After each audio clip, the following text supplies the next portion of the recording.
Hello guys, this is Deepika from mytutorialrack.com. In this tutorial, we will see how to tag a particular release. Now, what do you mean by a tag?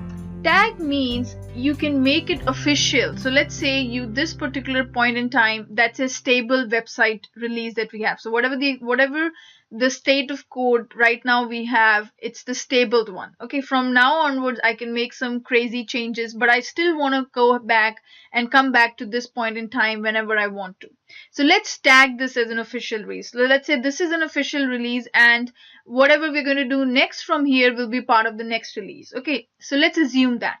So we're going to go ahead and tag a release. Now what does tag a release is going to do? We can make it official by tagging a particular release. So how? There is a command to do that. We can say git tag, and whatever the current version is, I'm going to go ahead and tag it with v version 1.0. This is my tag name, and then I'm going to go ahead and give a message here saying the stable version for my website. So whatever the pages that I have right now in the current state, I'm okay. That's the stable version. It's the stable version of the website right now. Okay, now this is my stable version. So if I go ahead and create this, what's going to happen is this is like, if you go back, remember you have these names, the numbers, every commit has a commit number. So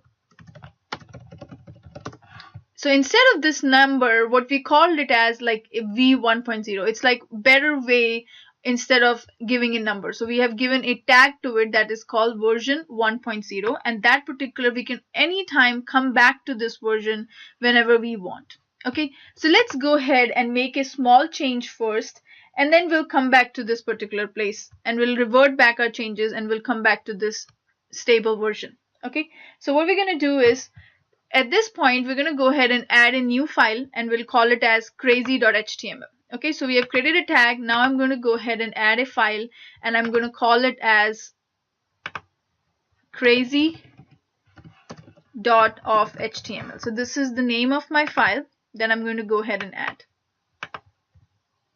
Okay, so one point to note here, guys, the tag that I have created before I added this crazy.html, right? So crazy.html is after the stable release. So I've added the file. Let's go ahead and make some changes. So I'm just going to go ahead and copy the same exact one for a time being, and then I'm going to go ahead and edit this. Okay guys, so now what we have done is we have added this crazy.html, and this is the changes that I've made. I have just added this simple line, we're trying out a crazy experiment, and then I have a link to the home page. So now what I'm going to do is I'm going to go ahead and add this file, check this file in. So first thing is I'm going to go ahead and say git add dot, and then I'm going to look at the status of my repository. It has one file that needs to be committed, so I'm going to go ahead and say git commit. And then the message that I wanted to go ahead and provide is, let's say, add a crazy experiment. So this is the file that I have added. And now if you can see at the log, you can say git log.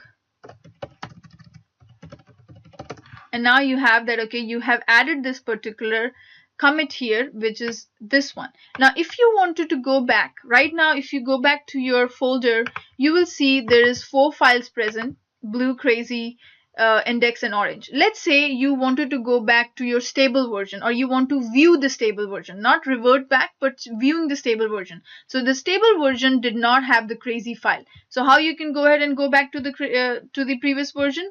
There are 2 ways. One is remembering this number, or putting it to this number, or the next way is, if you just remember your version, you can always say git checkout and whatever the version number that you gave, v1.0. so now what will happen is, if you hit that git checking out v1.0, and now if you go back to your folder, you will no longer see that particular crazy.html, because that crazy.html was present under the next commit. So if you wanted to go back to that commit, how you want to do it, you just go ahead and say, if you wanted to view the other commit or the other version, so what you have to do, you just have to remember this one got added here. So I'm going to say git checkout, and the number. So the number is 1D63. That's the number 1D63B61. So if you wanted to view the older revision or the latest revision or whatever, so you go back here, and now if you go back to your folder or the repository, you will see the crazy got back, because this, so you can see there are different views of your repository, okay, based on which commit you wanted to view, based on your commit number. So if you wanted to go to the older commit, you can just provide that commit number, and the repository will point to that particular point in time. And if you wanted to go to the latest one, you can always go back and do it. Right now you have not reverting your changes. Changes are still there, but you're viewing an older version or a latest version. So from now, if you wanted to go back to the stable version, you want to see the stable version, you can always go ahead and say git checkout v 1.0, and what will it do?